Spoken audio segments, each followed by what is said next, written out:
बचपन से पोसी पाली कैलौं सयानी रे। आजू दुलारी बेटी हो गई पराई रे। आजू दुलारी बेटी हो गई पराई रे। बचपन से पोसी पाली कैलौं सयानी रे। आजू दुलारी बेटी हो गई पराई रे। दुआरे पे पापा रोबे बेटी बेटी कही के। आंगने में अम्मा रोबे टीका पहिराई के। टीका के बीचों बीच लिखल जुदाई रे। आजू दुलारी बेटी हो गई पराई रे।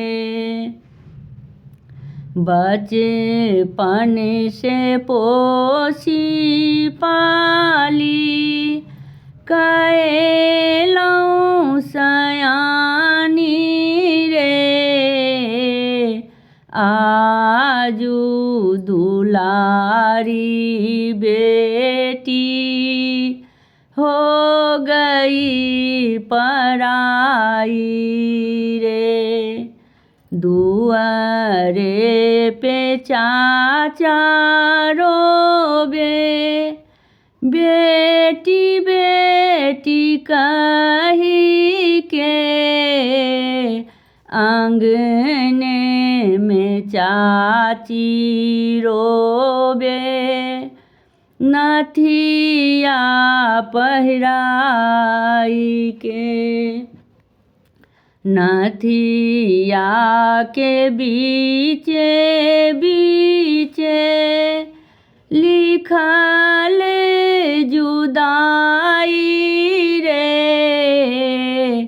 आजू दुलारी बेटी हो गई पराई रे।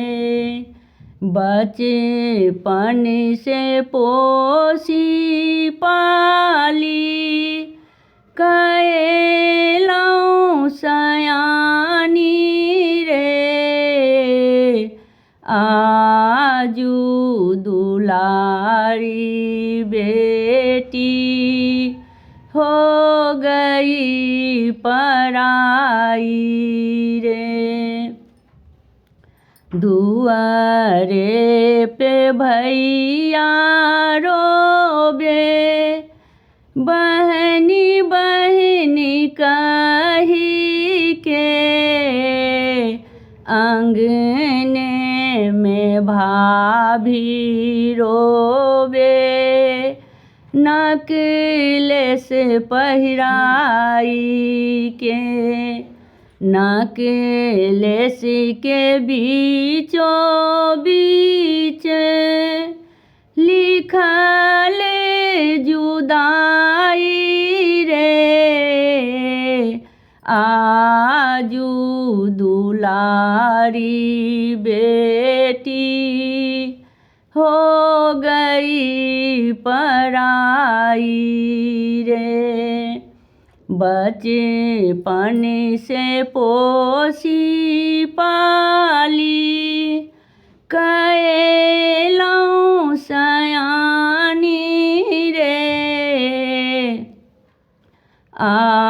आजू दुलारी बेटी हो गई पराई रे।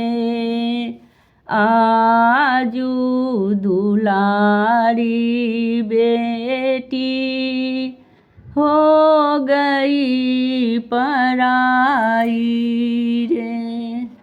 हमर गीत नीक लागत तो चैनल के सब्सक्राइब और वीडियो के लाइक जरूर करब। धन्यवाद।